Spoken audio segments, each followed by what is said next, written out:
ومن ثمرات النخيل والأعناب تتخذون منه سكرا ورزقا حسنا إن في ذلك لآية لقوم يعقلون.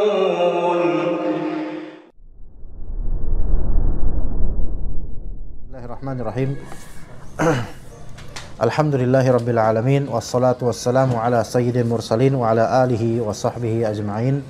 Allahumma 'allimna ma jahilna, Allahumma 'allimna ma yanfa'una wanfa'na bima 'allamtana innaka antal alimul hakim. Ada sedotannya? Ghair mawjud? Ada? Pakai pulpen mungkin?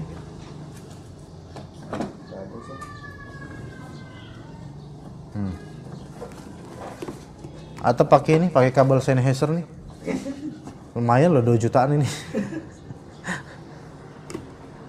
Ayo kuku kalau saya, pakai pulpen aja tuh. Baik, kita lanjutkan kajian Sahih Al-Bukhari, bab ke-42 dari Kitabul Ilm. Babu hifdzil ilm. Bab hifdzil ilm. Bab menghafal ilmu. Menyimpan ilmu, menghafal ilmu. Qala al-Imam al-Bukhari rahimahullah, haddatsana Abdul Aziz bin Abdullah qala haddatsani Malik an Ibn Shihab an al-A'raj an Abi Hurairah qala inna an-nasa yaqulun akthara Abu Hurairah walaula ayatani fi kitabillahi ma haddathtu haditha thumma yatlu innal ladhina yaktumuna ma anzalna minal bayyinati wal huda ila qawlihi ar-rahim. Inna ikhwanana minal muhajirina kana yashghaluhum as-safqu bil aswaq wa inna ikhwanana minal ansari kana yashghaluhumul amalu fi amwalihim wa inna Aba Hurairah kana yalzamu Rasulullah sallallahu alaihi wasallam bi shibai batnihi wa yahduru ma la yahdurun wa yahfazu ma la yahfazun. Ini hadis ini, perkataannya Abu Hurairah ini sangat banyak faedahnya untuk kehidupan kita, ikhwan. Apa kata Abu Hurairah radhiyallahu anhu? Innan nasa yaqulun, sesungguhnya orang-orang itu pada bilang aktsara Abu Hurairah. Abu Hurairah itu udah terlalu banyak memberikan hadis dan semisalnya. Ya. Iya. Banyak gak hadis? Iya. Maksudnya banyak yang beliau riwayatkan. Walaula ayatani fi kitabillahi ma haddathtu haditha.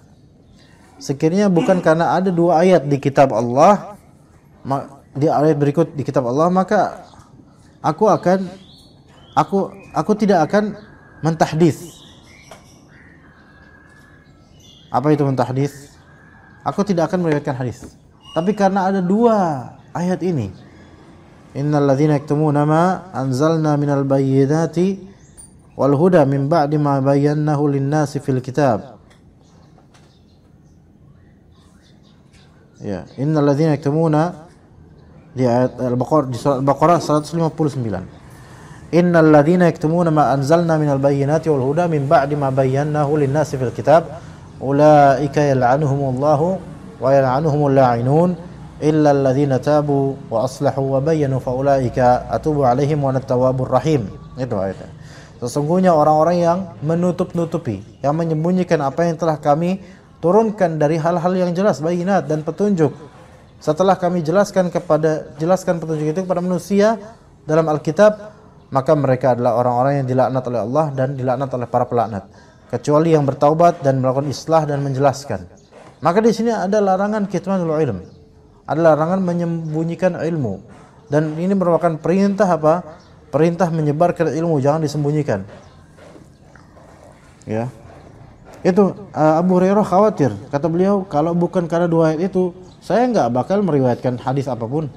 Tapi karena 2 ayat itu, maka saya takut kalau misalnya saya kena azab nanti, karena tidak menyebarkan ilmu, karena menyembunyikan ilmu. Iya. Kemudian Abu Hurairah menyebutkan kenyataan yang terjadi pada para sahabat. Kenapa kok beliau ini, Abu Hurairah ini, banyak riwayat hadisnya? Ya, sementara para sahabat lainnya itu tidak sebanyak beliau. Jadi begini. Inna ikhwanana minal muhajirina kana yashghaluhum as-safqu bil aswaq. Kan ada muhajirin, ada ansar, ya kan? Muhajirin itu yang tadinya orang-orang Mekah kemudian hijrah ke Madinah, itu muhajirin. Ya. Dan muhajirin itu ketika hijrah ke Madinah enggak bawa modal, ikhwan. Enggak bawa modal. Ya, mereka hijrah. Kalaupun bawa modal enggak seberapa. Bahkan Suhaib bin Sinan Ar-Rumi ketika hijrah radhiyallahu anhu, beliau membiarkan orang-orang musyrikun itu untuk mengobrak-abrik rumahnya dan harta bendanya, ambil sokah. Saya lebih milih Allah dan Rasulnya. Kata beliau radhiyallahu anhu. Ya, jadi mereka itu karena mereka pendatang, yashghaluhum as-safqu bil aswaq. Maka as-safq itu adalah al-bai'. Apa itu? Jual beli. Jual beli. Mereka sibuk jual beli di pasar-pasar. Wa inna ikhwanana minal ansar kana yashghaluhumul amalu fi amwalihim. Adapun saudara-saudara kita dari kalangan Ansar, yaitu penduduk asli Madinah, Aus dan Khazraj, itu amal itu bekerja di ladang mereka itu membuat mereka sibuk dari berdekatan dengan Rasulullah SAW. Dan ini kenyataan di mana-mana gitu emang. Biasanya pedagang di pasar atau pedagang biasanya pendatang. Coba ya. Biasanya ada sih, emang ada orang warga sini yang dia dagang ada. Tapi coba sekarang di Jatimur di depan nih, yang diberikan kanopi itu satu RT sama ini. Jadi ini RT 1. Ya, RT 1 tuh mencakup sampai blok yang sebelah nih. Sampai sana itu yang market apa food court kita tuh itu RT 1. Ya. Taib. Tanya Putra. Semua di RT 1 ada nggak penduduk asli Betawi sini? Satu RT 1 nih blok samping sini, blok ini segitu lapangan sama food court. Ada nggak penduduk yang tinggal di RT 1 penduduk asli sini? Nggak ada kan? Ana baru setahun di sini. Pedagang-pedagang yang di itu food court itu ada nggak asli situ? Mungkin satu atau dua. Tapi kan berdagang banyak puluhan. Nah, rata-rata kan cari penghidupan dengan berdagang. Kecuali yang ngatur jalanan, security sini. Nah, itu asli sini. Mereka dagang nggak security sini? Kan security yang depan nih, itu suka jaga ini, jaga parkiran ya, biasalah, nambah penghasilan.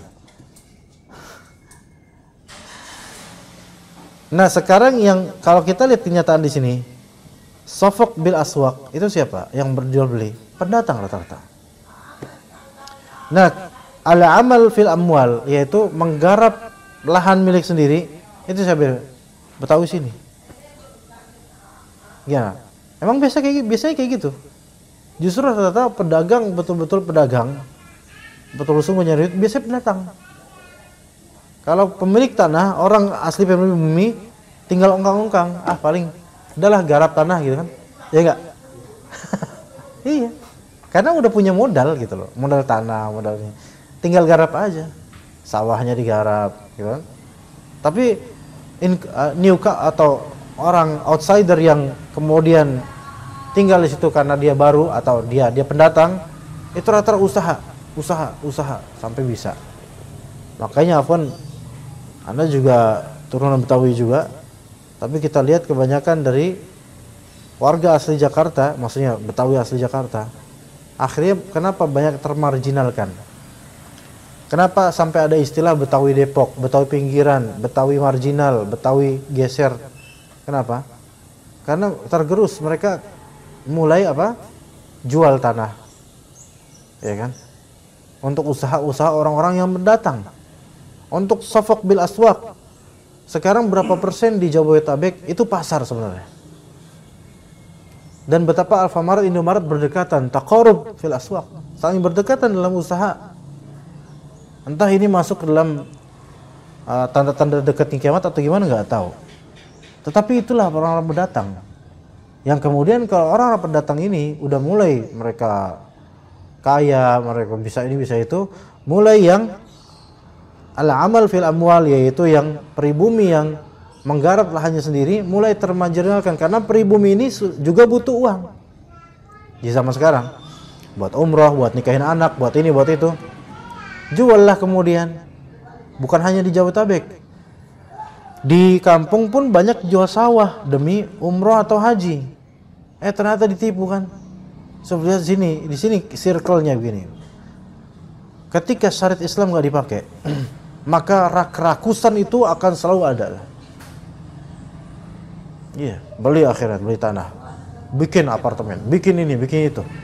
Sekarang antum merasakan pandemi, setelah pandemi, sama sebelum pandemi, macetnya lebih mantap mana? Siapa nih, kerasa? Antum? Kerasa? Putra gimana kita ketikanya? Kerasa? Apalagi Cengkareng. Beda kan? Iya. Jadi alwi antum tuh resign dari tim kamera itu berkas tersendiri dan suatu penyesalan baru. Iya, dulu kita ke apa? Bukan Cengkareng, enggak, sebelum Cengkareng apa tuh? Yang kajian Sunan Abi Daud. Ben Hill. Oh ya, Ben Hill. Itu paling macet di beberapa spot aja itu. Kalau sekarang sepanjang dari, Masya Allah sekarang. Apalagi kalau ke Cengkarengnya, Masya Allah sekarang. Kenapa? Sekarang pendatang tuh lebih banyak, muhajirin lebih banyak. Tapi muhajirin bukan karena agama,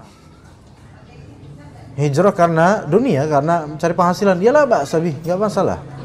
Tapi coba lihat efeknya, kemacetan yang luar biasa. Mau bikin jalan di mana-mana pun tetap aja.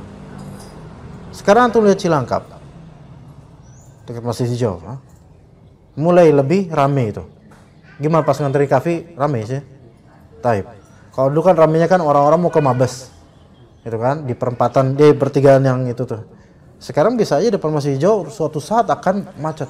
Bukan doain, tapi itu memang udah prediksi banyak orang. Kenapa?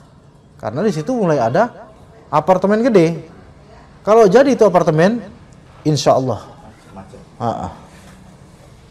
Tapi berkahnya juga ada. Macet, kalau maghrib macet, orang-orang pada ke Masjid Hijau sholat lebih banyak berjamaah, mudah-mudahan gitu ya.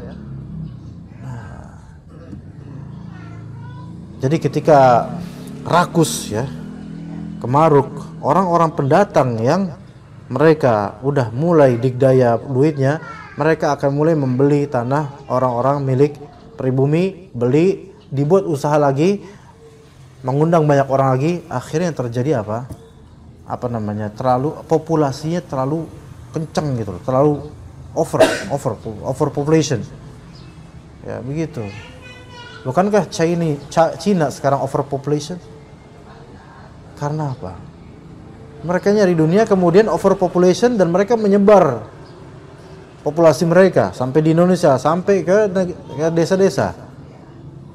Dan karena tidak dibimbing ke syariat Allah Azza wa Jalla, bukan Islam memang, maka hasil overpopulation itu menyebar. Akhirnya apa?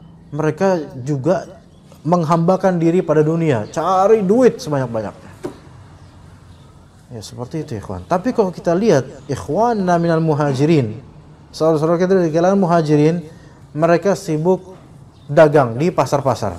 Ini menunjukkan bolehnya kita berdagang di pasar, dan salaf pun banyak yang melakukan itu. Seluruh sahabat mereka adil, mereka salihun umumnya, dan mereka di pasar juga. Jadi boleh kita berdagang di pasar, boleh. Iya. Cuman kalau memang bisa, ya kalau bisa online ya. Berdagang di pasar tetap ada mudaratnya, tetapi karena harus ada pasar, itu harus ada. Kalau nggak ada pasar repot ya. Iya. Maka boleh berdagang di pasar. Dan ada pun ikhwan dari Ansor, mereka itu menggarap tanah mereka, sawah, tani, peternakan, itu bedanya. Ya, begitu. Bagaimana dengan Abu Hurairah? Wa inna Abu Hurairah kana yalzamu Rasulullah sallallahu alaihi wasallam bi shiba'i batnihi wa yahduru ma la yahdurun. Adapun Abu Hurairah, beliau bermulazamah, mendekat terus, nempel terus, ya, dekat terus dengan Rasulullah SAW. Bi shiba'i batnihi. Apa bi shiba'i batnihi artinya? Bi shiba'i batnihi artinya yakfihi an yasba'. Beliau itu Abu Hurairah itu kalau makan mencukupi aja, dan yang cukup itu bagi beliau udah kenyang, dah selesai. Jadi enggak hobi kuliner, enggak. Orang kalau hobi kuliner susah mulazamah sama ustaz, yakin deh. Atau mau mulazamah sama ustaz, mau nuntut ilmu tinggi-tinggi tapi hobi antum kuliner. Dikit-dikit lapar, dikit-dikit nyemil, enggak bisa. Ya. Karena untuk mulazamah dan untuk ilmu lebih keras dan lebih fokus lagi itu membutuhkan rasa lapar kerap kali. Iya, betapa bisanya rasa lapar yang bukan berlebihan rasa laparnya, rasa lapar ya, malah justru membuat otak kita itu atau akal kita itu lebih tajam sehingga cepat menghafal. Tapi kalau kenyang bikin tumpul dan pengennya tidur mager minimal. Iya, coba sekarang antum kerja di security, ya kebanyakan makan, ya ngantuk, ya enggak?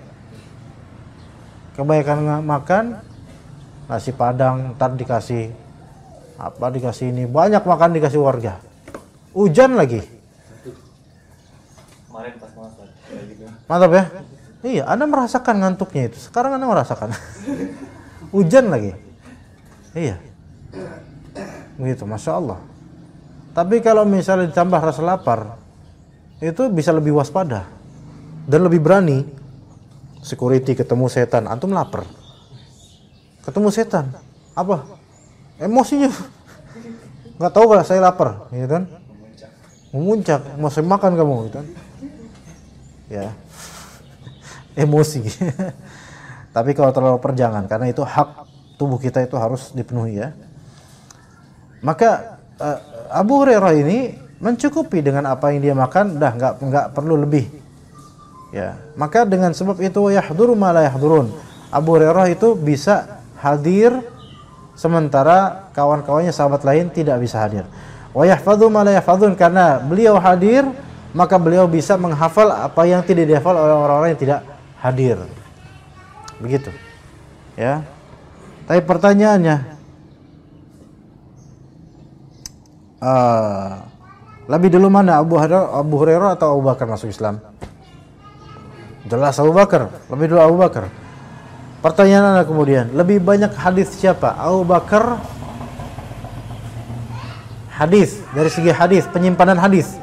Dari segi penyimpanan hadis, lebih banyak Abu Bakar atau Abu Hurairah?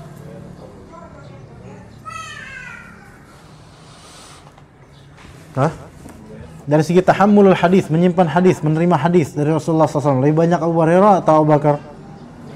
Abu Bakar. Tapi dari segi periwayatan hadis lebih banyak Abu Hurairah, jauh lebih banyak Abu Hurairah. Itu bedakan ikhwan. Tapi kalau dimutlakan lebih banyak hadis siapa? Abu Hurairah atau Abu Bakar? Abu Hurairah, benar. Tapi kalau dirinci lebih banyak siapa penyimpanan hadisnya? Abu Bakar atau Abu Hurairah? Abu Bakar, karena Abu Bakar dari awal Islam, maka lebih tahu banyak gitu loh. Tetapi Abu Bakar itu kan setelah wafatnya Rasulullah SAW, beliau sibuk di khilafah, sibuk menjadi amir. Maka beliau tidak sibuk di mentahdzir ya, dan mengada dalam bahasa istilah hadis, mentahdzir yaitu menghadirkan hadis-hadis untuk umat, jarang. Makanya musnad beliau sedikit, tidak banyak. Hadis beliau sedikit, tidak banyak. Tidak seperti Abu Hurairah. Abu Hurairah setelah Rasulullah SAW wafat, maka beliau bergerilya, banyak mentahdits, memberikan hadis yang dulu selama ini beliau simpan di zaman Rasulullah SAW. Taib. Wa inna Abu Hurairah kana yalzamu Rasulullah SAW bisibai batnihi wa yahduru ma la yahdurun. Beliau hadir apa yang mereka tidak bisa hadir. Ini menunjukkan bolehnya tidak hadir di kajian karena udzur, ya. Wa yahfadzu ma la yahfadzun, dan beliau Abu Bakar menghafal apa yang tidak bisa mereka hafal. Baik, kemudian hadis berikutnya. Haddatsana al-Imam al-Bukhari rahimahullah. Haddatsana Ahmad bin Abi Bakar Abu Mus'ab. Qala haddatsana Muhammad bin Ibrahim bin Dinar an ibni Abi Dzib an Sa'id al-Maqburi an Abi Hurairah radhiyallahu anhu. Qal qultu ya Rasulullah, kata Abu Hurairah, aku berkata, wahai Rasulullah, inni asma'u minka haditsan katsiran ansah. Aku mendengar darimu banyak sekali hadis, tapi banyak pula yang aku lupain. Maka kata Nabi SAW, ubsutu rida'ak. Ubsut rida'ak. Coba sorbanmu atau ridamu itu dibentangkan. Maka kemudian fabasattuhu, aku pun membasatnya, yaitu membentakannya. Fagharafa biyadihi. Ya. Ya, dibentangkan ridanya, kemudian Rasulullah SAW seperti menimba, menimba sesuatu gitu, ya, dengan tangannya, tapi nggak ada yang dilihat. Kemudian kemudian kata Nabi SAW, dummuhu, dummahu harusnya, dummahu, yaitu lipat. Maka aku pun lipat, fadhamtuhu, fama nasitu syai'an ba'da. Maka setelah itu aku tidak pernah lupa lagi. Ini fadilah dan mukjizat dari Rasulullah SAW. Kalau sekarang ada keturunan Nabi kayak gitu, keturunan Ahli Bait, keturunan Alawi misalnya, Alawi, bukan Alwi ini, ada nggak kayak gitu? Biar pinter nih, saya bacain, ya, saya kasih ajian ini, ajian itu, nanti kamu pinter. Nggak ada, bohong. Ya. Taib. Kemudian hadis berikutnya 120. Hadatsana Ismail qal hadatsani akhi an ibni Abi Dhi'b an Sa'id al-Maqburi. قال حفظت من رسول الله صلى الله عليه وسلم وعاءين فأما أحدهما فبثثته وأما الآخر فلو بثثته قطع هذا البلعوم. Lagi-lagi hadis riwayat Al-Bukhari. Bagaimana kata beliau? Ya, dengan sanadnya dari Abu Hurairah. Hafiztu min Rasulillah sallallahu alaihi wasallam. Saya menyimpan dari Rasulullah SAW wi'aini, dua macam bejana.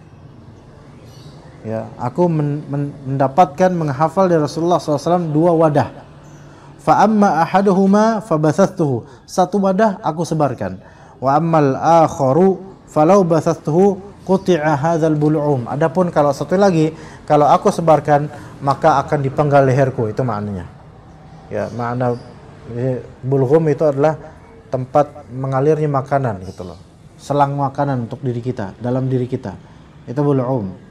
Ya, maksudnya adalah kalau misalnya sebagian ini aku sebarkan maka aku akan dibunuh. Ini menunjukkan bolehnya kita itu lebih berprinsip diam terhadap hal yang walaupun benar, diam dulu. Karena khawatirnya fitnah lebih besar kalau kita sebutkan. Iya, begitu.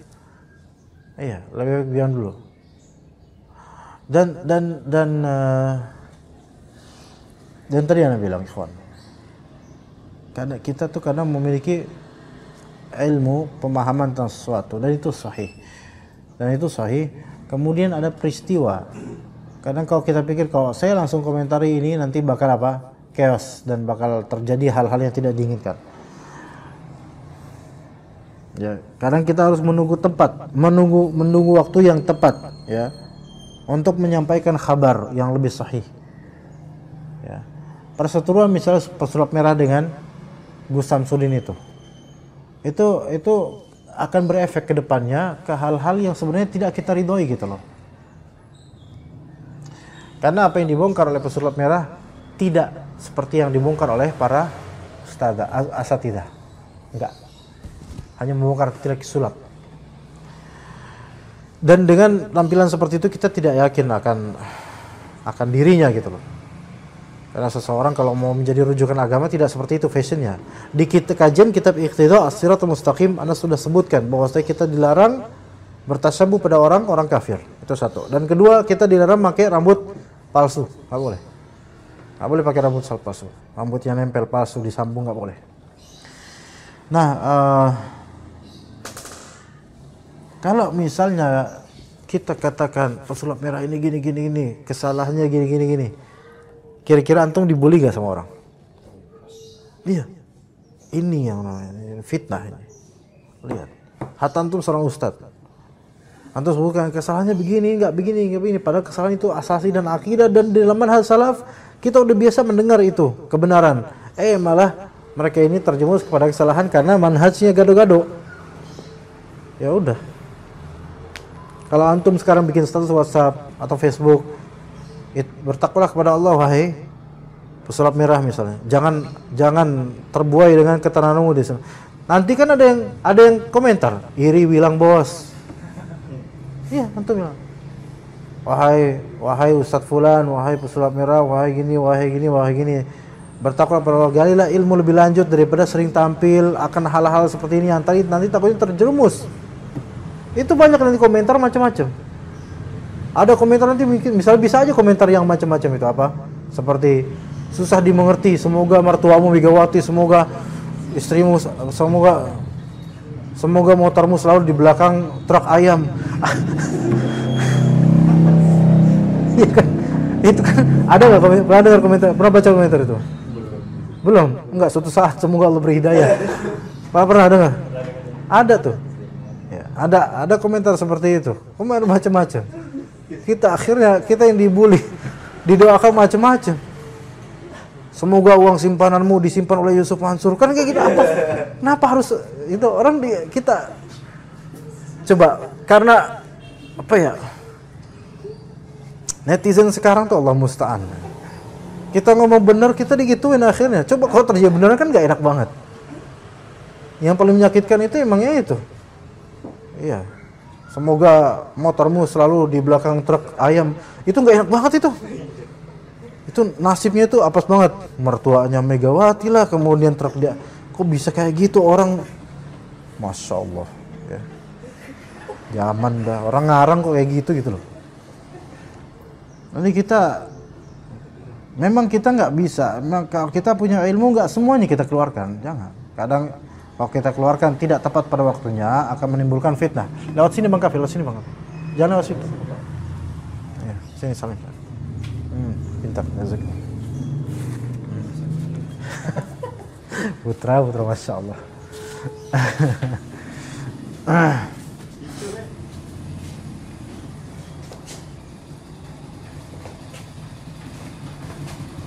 Memang ada. Kev gimana? Apa? Kegedean sepatu kegedean. Sepatu siapa? Sepatu tiganya dipakai. Masya Allah, Kin. Pakai sepatu antum? Sepatu karet. Masya Allah, Kin, jauh banget. Antum kan? Hah? Oh ya, tahu. Di antara contohnya, Abu Hurairah itu punya hadis. Ya, beliau berkata, "A'udzu billahi min ra'sis sittin wa imaratis sibyan." Saya berlindung kepada Allah daripada usia 60-an. Bukan usia, afwan. Saya berlindung kepada Allah dari tahun 60-an, 60 Hijriah dan kepemimpinan anak kecil. Kita pernah bilang gitu selama hidupnya. Itu mengisyaratkan apa? Maksudnya lah khilafahnya kepemimpinan Yazid bin Muawiyah yang tidak diridhoi. Ya. Karena kepemimpinan Yazid bin Muawiyah dimulai dari tahun 60 Hijriah. Itu terjadi fitnah. Maka Allah Ta'ala menjawab doanya sehingga Abu Hurairah mati sebelum tahun 60 Hijriah. Coba kalau ketika tahun 60 Hijriah kemudian beliau memberikan hadis ini tentang masalah fitnah yang terjadi pada saat itu dan nama-namanya, karena boleh jadi Rasulullah SAW memberitakan nama-nama orang di masa depan, ya, maka Abu Hurairah menutup namanya supaya tidak terjadi fitnah. Maka ketika mengatakan seperti itu, maka Allah Ta'ala wafatkan sebelum tahun 60 supaya tidak merasakan fitnah, karena beliau tahu dari Rasulullah SAW sepertinya akan ada fitnah di tahun 60-an dari pemerintah, begitu. Baik, kemudian yang terakhir, bab 43, babul insati lil ulama, bab diam sambil nyimak terhadap orang-orang berilmu, terhadap orang ulama. Haddatsana Hajjaj qala haddatsana Syu'bah qala akhbarani Ali bin Mudrik an Abi Zur'ah bin Amr an Jarir anna Nabiy sallallahu alaihi wasallam qala lahu fi hajjatil wada. Nabi SAW berkata kepada Jarir bin Abdullah radhiyallahu anhu di haji wada, istansitin nas, tolong suruh orang-orang pada diam, kata Nabi SAW. Maka beliau pun setelah orang-orang pada diam, beliau kemudian mengatakan, la tarji'u ba'di kuffaran yadribu ba'dukum riqaba ba'd. Janganlah kalian pengen kembali setelahku kembali menjadi orang-orang kafir yang saling membunuh satu sama lain. Insat itu diam sambil menyimak. Kemudian ada juga istinsat. Ya. Istinsat itu adalah nyuruh orang untuk diam, nyimak. Ya. Makanya orang kalau nyuruh diam apa? Nyuruh pakai insat, ansik, gitu. Ya. Ada kajian dimulai, bapak-bapak ujung masih ngomong aja ngoceh terus. Maka jemaah belakang bilang, ini istinsat namanya, minta diam, nyuruh diam. Ya. Maka yang disyaratkan untuk manusia adalah ketika dia mendengar hadis Nabi SAW, dia diam, tak bersuara, diam untuk menyimaknya dan untuk mentanbih dirinya. Ya, itu diam dia. Lebih-lebih Al-Quran, kalau didengarkan Al-Quran maka diam. Wa idza quri'a al-Qur'anu fastami'u lahu wansitu lahu wansitu la'allakum turhamun. Ketika kalian dibacakan Al-Quran, maka hendaklah apa? Nyimak baik-baik. Fastami'u lahu wa ansitu, dan diam ketika menyimak. Insat. Ya, ini menunjukkan bahwasanya perkataan alim atau perkataan orang yang memberikan mau'izah kepada manusia itu mu'tabar. Ya, mu'tabar. Perkataan alim atau perkataan orang yang memberi mau'izah pada manusia mu'tabar, harus dianggap ya di antara kalimatnya alim, ansitu, diam. Diam boleh. Seorang alim nyuruh diam. Pak, tolong diam, Pak. Ya, mungkin kalau kita ada tambahan-tambahan. Pak, Bapak nggak bisa diam, Bapak menceramah di sini. Wah, kira-kira enak ngomong gitu. Hah? Kalau Bapak mau menceramah, ini saya silahkan. Tapi amplopnya buat saya, Pak ya. Pulang nggak kira-kira? Pulang insya Allah. Iya, pulang, kalau digituin pulang. Atau tidak langsung nunjuk bapaknya. Dari tadi kayaknya saya dengar deh, ada orang ngomong, tolong ya, yang mau ceramah, ini jadwal saya. Kalau emang bukan jalur situ, jangan ceramah sekarang. Kira-kira gimana? Lebih pulang lagi? Iya, tersinggung. Ternyata yang ngobrol ketua DKM. Pekan depan gak diundang. Iya. Dan kalau misalnya seorang alim atau guru berkata, diam, Pak, diam, Afwan, diam, itu mengatakan ansitu, itu nggak masalah. Rasulullah SAW ketika beliau khutbah, maka beliau istansitinas, suruh orang-orang pada diam. Boleh kita menugaskan orang lain untuk pada diam, boleh, terutama anak kecil ya. Boleh. Maka berkata Rasulullah SAW, la tarji'u ba'di kufarun yadribu ba'dukum riqaba ba'd. Janganlah kalian kembali lagi setelah aku sebagai orang-orang kafir yang saling membunuh. Taib, itu insyaallah yang bisa kita sampaikan dari Sahih Al-Bukhari. Kita cukupkan sampai sini. Wassallallahu ala nabiyina Muhammad wa ala alihi washabihi ajmain. Kita mohon kepada Allah Azza wa Jalla semoga kajian kita lebih terfasilitasi insyaallah. Di masjid, Anda pengen sekali di masjid rumah Allah Ta'ala, di masjid yang sunnah tapi kalau bisa jangan di daerah Keranggan, jangan. Iya. Kadang kita itu nggak minta apa-apa, cuma fasilitas nggak dikasih. Tapi pas kita nggak minta apa, pas kita tematik tapi abar dikasih dan dapat hadiah. Masya Allah, kebalik. Ya, kebalik. Ya, wassallallahu ala nabiyina Muhammad wa ala alihi washabihi ajma'in. Subhanakallahumma bihamdika asyhadu an la ilaha illa anta astaghfiruka wa atubu ilaik. Wassalamualaikum warahmatullahi wabarakatuh.